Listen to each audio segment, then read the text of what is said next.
Right, we're going to jump into the next article now. Ben is going to take us into that. Take us away.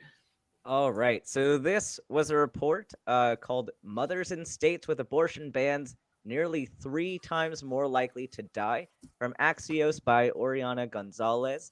And we had this report, and then they were also referencing this paper by the Gender Equity Policy Institute. And so I pulled up this original source, and I'm going to read off kind of the stats to you and what we're looking at before I pass it off to you all, and then I'll address my thoughts afterwards. So, looking at this paper, they accounted for 44 million women. Although I'm guessing they use the term women to mean all people of childbearing capacity.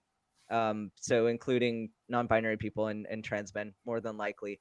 And they separated out the states into categories of supportive, restricted, or banned with regard to their stance on abortion rights. So supportive states would have no restrictions. Restricted states would have some situations where abortion might be allowed, and then banned states are where full bans have gone into effect. So looking specifically at the states that were have banned abortion, they had said that these women were 3 times more likely to die during pregnancy, childbirth, or shortly postpartum, with Black women being 3 times more likely to die than white women, and Native American women 4.5 times more likely to die. It also showed that there was a 30% higher infant mortality rate within the first month of life in these states, with a 2 times higher rate in Black babies than white babies. And they also had 2 times higher teen pregnancy rates and twice as many, 2 times higher uninsured single mother population. So it looks like these states are not doing very well. And I have a lot of thoughts, but I want to pass it off to Phoebe next to take it away. Well, this is depressing. Genuinely stomach-turning depressing. I mean, America, welcome to the 21st century, and you decide to do this with it? I mean, I could very easily go down and rip the American healthcare system apart as racist, but that would be easy. That would be far too easy. I'm going to take a slightly different tact here, and I'm going to refer to the $1 Million Baby. So a few years ago, a woman from Canada took a holiday in Hawaii, and she took out insurance with Blue Cross. She got a doctor's note that said, yes, you're fine to travel. But she went into labor while she was on holiday, and there were some complications. And the insurance company refused to cover, saying that her pregnancy was a pre-existing condition, and her pregnancy was a complex, dangerous pregnancy, which is all disputed. And the total bill that she was given was $1 million. How on earth can anyone on this planet pay $1 million?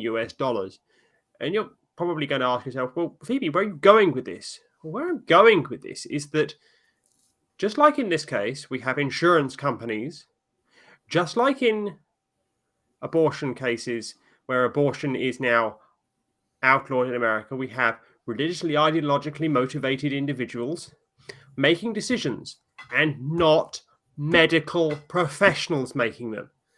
This causes health inequalities, large uninsured populations, large bills for those who do venture in who are uninsured, or those who just simply don't venture in at all because they simply cannot afford it, because they have been cut out of the system, thrown out of the system, and they haven't been done this by their doctor.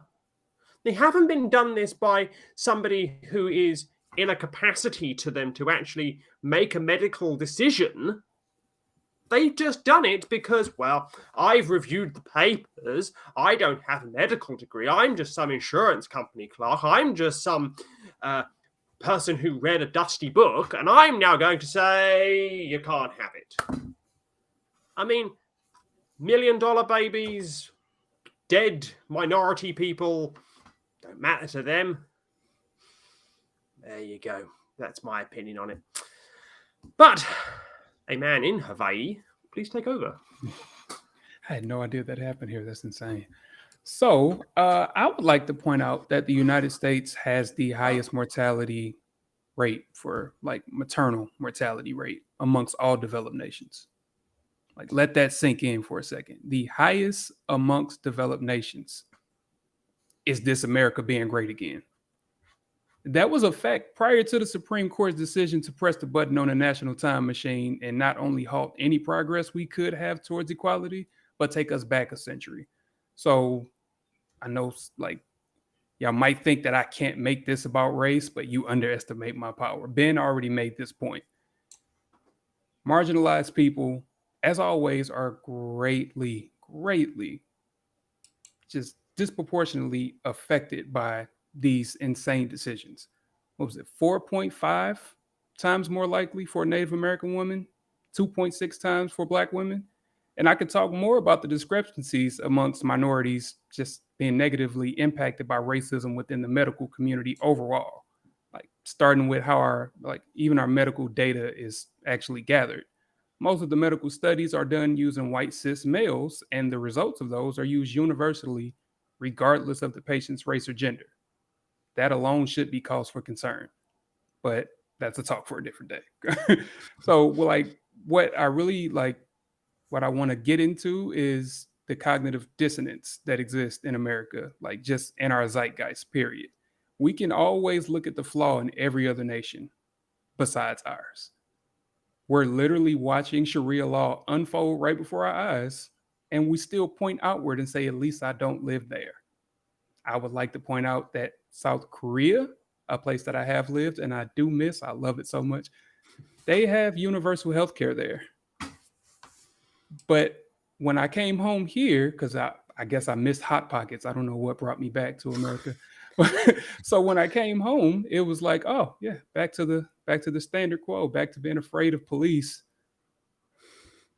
back to being afraid to take my wife to see a doctor. Yeah, this is depressing. I'm going to let Richard take over. What a wonderful country you live in. What a wonderful place. Sounds amazing. And talking about Sharia law and things and like that, it's very interesting that very few religious people apply the outsider test of faith to themselves, which is basically looking at applying their standards or the standards they disagree with against other faiths to their own faith. And I think that would be very interesting for a lot of religious people to do, and it should be done more often. Speaking on this specifically, this study probably doesn't come as a shock to anybody. I think even an entirely uninformed person can formulate a reasonable hypothesis that abortion bans kind of will result in a danger of life to a pregnant woman, especially as they are in many states in the US, with a threat of prosecution to healthcare professionals who carry out an abortion for any reason. And I think that's something that should be taken into account a lot. For the biblical people out there, the Bible bashing Christians, and especially the right-wing Christians over there in the US who kind of scream against abortion at all times.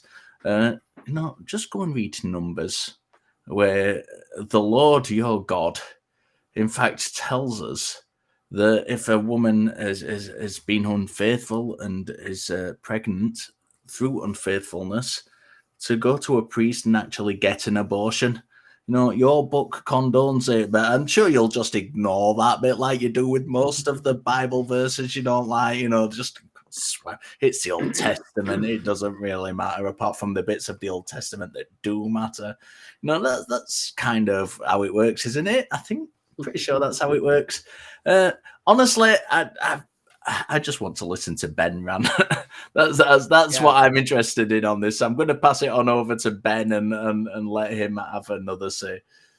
Yeah, so all of these stats come down to basically people are dying who absolutely should not be. There is no reason, with all of the medical advancements and technology that we have to help people through pregnancy, there is no reason why we should be struggling this much with infant and maternal mortality. But I'm going to kind of break down this into kind of two pieces. So we have the pro-life movement and their care for infant mortality, which when they use that term, it's very nebulous at best, because they can't claim infant mortality as a concern when abortion bans are demonstrably increasing infant mortality. So they are directly acting against this supposed interest that they have. But then thinking about what exactly does it mean to save this pregnancy or to save this fetus? Because I'm not sure they know what their goal is here. And without even going into all of the problems with raising a child in the US, because there's a whole lot of problems with that. But there are a lot of cases where it's not reasonable to save a fetus. So how can you save a fetus that cannot be saved? Like, for example, if you have a gestation with anencephaly, so they're born without like half of their head or most of their brain, an ectopic pregnancy, babies with Potter's sequence, inevitable abortions, situations where they have such a minimal chance of survival anyway. But then if you did save them, in quotes, save them, you're condemning them to a minimal quality of life, even if you do get a return of whatever activity you're looking for. So that becomes the question. Are we doing more harm in a lot of these cases by not getting the termination? And a lot of this kind of relates to misinformation that we see with likelihood of survival on life support. A lot of people, actually, I think like 70% of the population thinks that the likelihood of surviving cardiac arrest is way higher than it actually is. And I think that might be the case here with these terminations. I think with complicated pregnancies, people think that likelihood of survival is higher than it is, and that might be skewing their thoughts about when an abortion would be appropriate and when it isn't. So we definitely need some education in that aspect. But going along with what Phoebe was saying about the financial aspect, and she brought up a very, very extreme case. And it's a real case, so I'm not denying at all that this person had a $1 million bill from the hospital. But I wanted to kind of break this down for what you would expect if you were uninsured in the United States for a typical pregnancy. So as we saw with the stats, you have double the likelihood of being an uninsured single parent of this child. And so think about how that would impact your ability to pay for this. So, and this is also disproportionate effects towards minorities.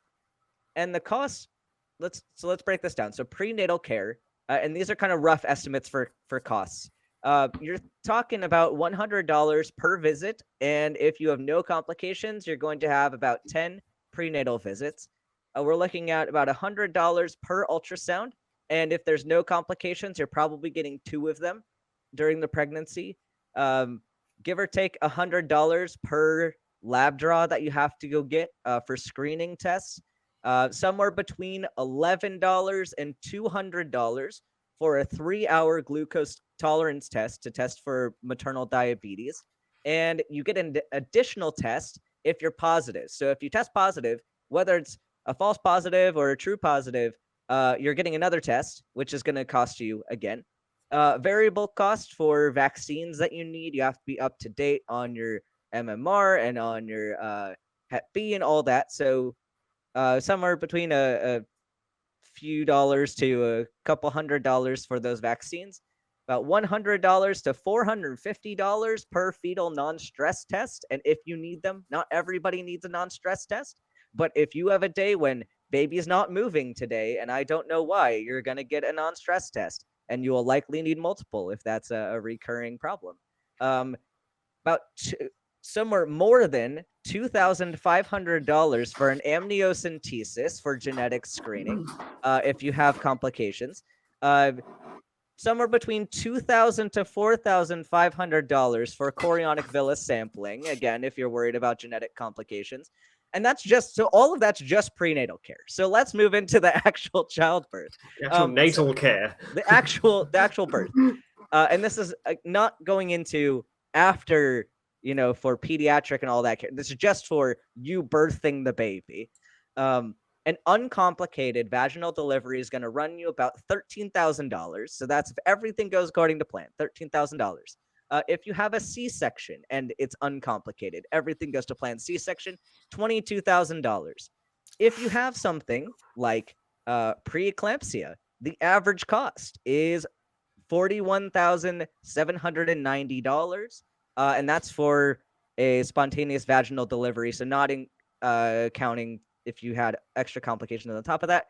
And then average cost with gestational hypertension, which seems like a very simple thing. You're now going from that $13,000 to $24,000. So imagine all of that together, and this is what a single mother is paying for. And I don't know how that's possible, but I think Phoebe wanted this next. So I'm gonna seize on what Richard said, that there is a movement in some parts of America to, begin criminal proceedings.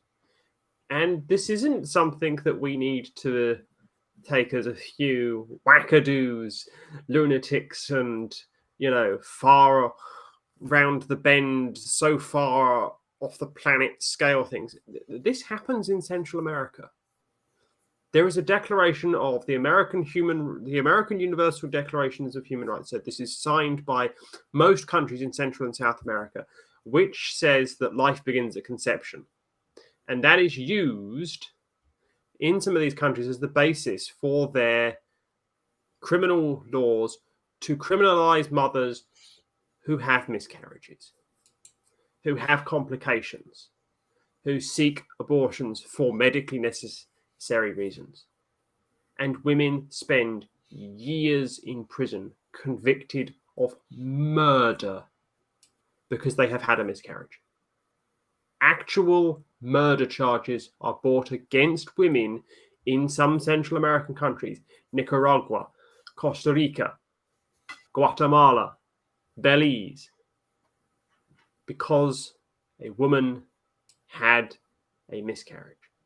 The criminal justice system has decided to make it their business in these countries, and they have decided to lock people up. America. Are you using them as a template?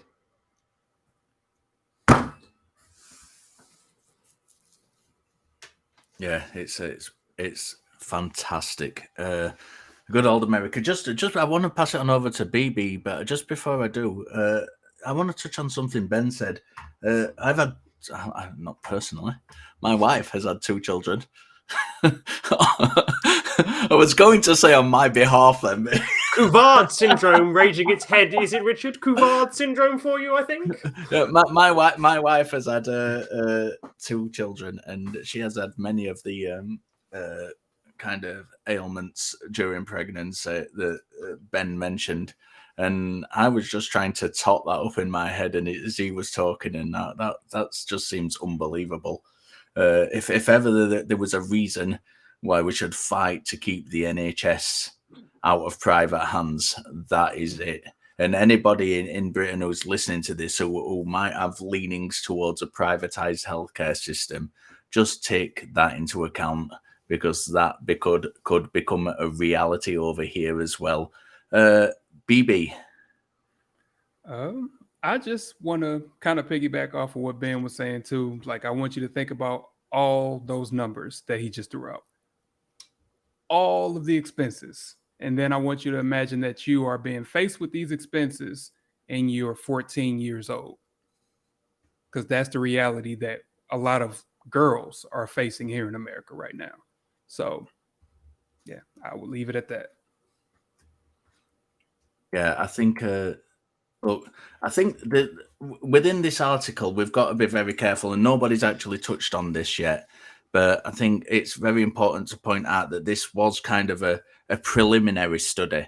and which it says in itself that it needs a lot more kind of exploratory work done and things like that. I think it's a very interesting starting point, but if we've got to be careful with these things, because sometimes a lot of people read studies and they take especially people who don't particularly know how to read these things, and they kind of say, oh, that's established, that's everything's settled and it's all done. That's not how these things work. So although the findings are very, very interesting in this, I think we've got to take that into account, that it is just a preliminary study, and that's very important. I'm going to let Ben take us out, and then we'll move on. Yeah, I mean, I said a lot of my pieces, but there's a point that I was making. Like, I'd already written my notes, but seeing all of the concern that has been present around this issue is, in fact, I was doing a module today for medical school about medical licensure in the U.S., and there is a specific statement that said it was trying to get you to say which of these things are practicing medicine. One of them was giving advice or saying that something is medically necessary or unnecessary, even like making that statement or determining on your own that something is medically necessary or not is practicing medicine. So these people are lawmakers, are practicing medicine without a license. If I were to do any of the things that they're saying, like, because I'm a medical student, so I'm allowed to practice while supervised, and anything that I do has to be signed off by somebody who is actually holding a license. So I would be penalized for giving any kind of pregnancy advice without being supervised, and I would be penalized more than these lawmakers are, who are telling people that they cannot get a medically necessary treatment for their individual medical case, but then also is telling everybody in the United States that this is for your specific medical case. Like, and they're not getting penalized for this. Where's the lawsuits for them for practicing medicine without a license? Like, I could be arrested. Why can't they be arrested for doing the same thing? For doing even worse than what I would do to give somebody medical advice without a license. Yeah, you could be arrested because you've got the qualifications. They can't be arrested because they're making laws without the qualifications. It's a very important distinction to make.